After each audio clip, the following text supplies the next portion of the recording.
Update ko lang kayo. Ayun yung papa niya tulog pang gabi. At yung baby ko.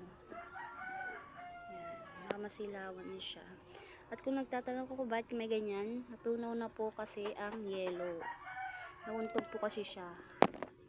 Yan o. Ito yan. Nalaglag siya dito. Dito nalaglag siya. Kasi kinukuha niya to. Yan. Nalaglag tuloy siya. Hindi ko na nakita. Nalaglag na.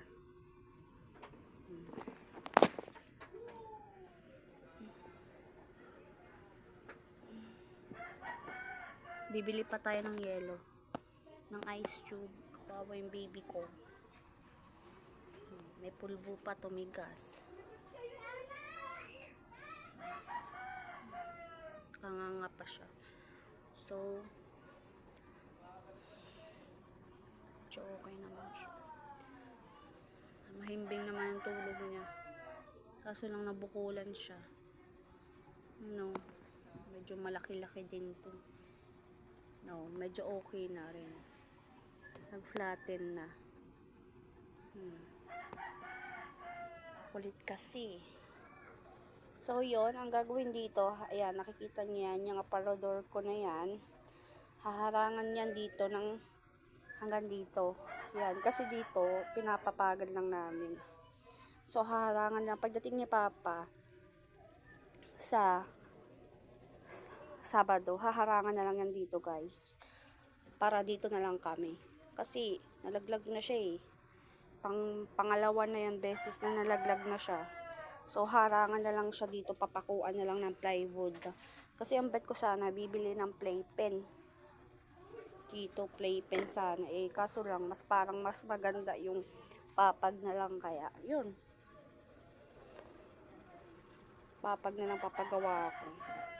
So, update ko lang kayo. It's November 28. It's Friday. So, sa 29 yung balik ni Papa. So, sa 29 pa. So, sa 30. May pupuntahan kami yan sa 30. So, yan lang. Update ko lang kayo. Ito lang yung bahay namin. Yan. Yan lang. Dito ko natulog eh. Nag-extension lang ako. So, ganyan. Ito yung tindahan ng mama ko. Lola ko. Yan. Yan.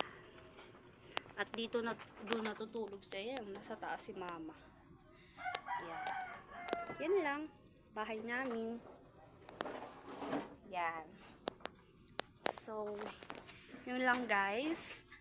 At update ko lang kayo sa baby ko kasi bibili pa ako yelo. So, ngayon lang siya.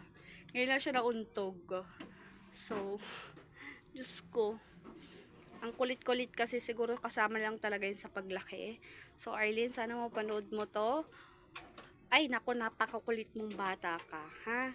Kaya, naku, nanggigigil talaga ako. Sarap ng keratin yung pipi mo. Nako. So, yun lang, guys.